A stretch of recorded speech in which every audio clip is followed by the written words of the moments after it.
আপনারা যেভাবে যাবেন ভাই গায়ে হাত দিন না, গায়ে হাত দিন না। দেখি এটা ক্লিয়ার করো। বিসিবির নতুন সভাপতি হয়েছেন তামিম ইকবাল, কিন্তু দায়িত্ব গ্রহণের আগেই সামাজিক যোগাযোগ মাধ্যমে তাকে ঘিরে শুরু হয়েছে ব্যাপক আলোচনা সমালোচনা। বাংলাদেশ ক্রিকেট বোর্ড বা বিসিবির পরিচালনা পর্ষদ নির্বাচন শেষে আনুষ্ঠানিকভাবে ভোটের 21তম সভাপতি নির্বাচিত হয়েছেন সাবেক জাতীয় দলের অধিনায়ক তামিম ইকবাল। একক প্রার্থী হিসেবে সভাপতি নির্বাচিত হওয়া তামিম পেয়েছেন ৭৪ ভোটের মধ্যে ৭৩ ভোট।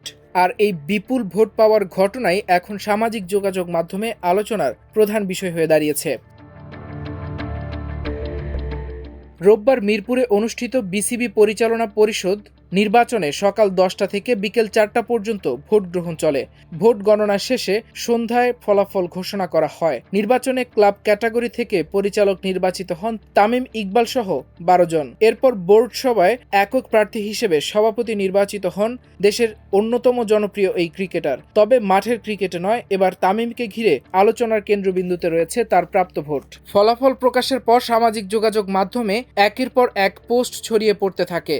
অনেকেই ৭৪ ভোটের মধ্যে ৭৩ ভোট পাওয়ার বিষয়টি নিয়ে কৌতূহল ও ব্যঙ্গাত্মক মন্তব্য করেছেন। ফেসবুক ব্যবহারকারী আব্দুল্লাহ মজুমদার রাব্বি লিখেছেন, তামিম ইকবাল ৯৯% ভোট পেয়ে সভাপতি নির্বাচিত হয়েছেন। এরপর ব্যঙ্গ করে তিনি উত্তর কোরিয়ার নেতা কিম জং উন, সিরিয়ার সাবেক প্রেসিডেন্ট বাশার আল আসাদ এবং বাংলাদেশের সাবেক প্রধানমন্ত্রী শেখ হাসিনার নির্বাচনী ফলাফলের সঙ্গে তুলনা করেন। পোস্টের শেষ দিকে তিনি তামিমকে কটাক্ষ করে মন্তব্য করেন। আজহার মাহমুদ নামের আরেক ফেসবুক ব্যবহারকারী লিখেছেন, ৭৪ ভোটের মধ্যে ৭৩ ভোট পেয়েছেন তামিম।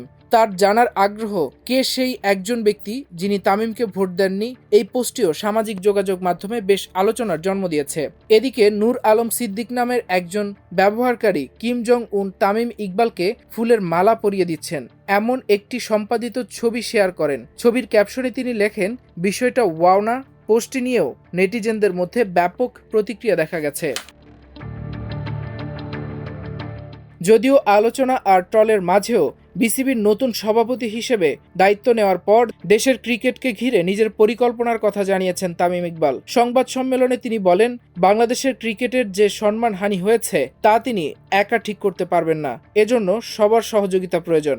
তিনি আরও বলেন, দেখি বাপের দোয়া থেকে ক্রিকেটের দোয়া করতে পারি কিনা। তামিমের এই মন্তব্য সামাজিক যোগাযোগ মাধ্যমে নতুন করে আলোচনার জন্ম দিয়েছে। মাল্টিমিডিয়া ডেস্ক, আমার দেশ।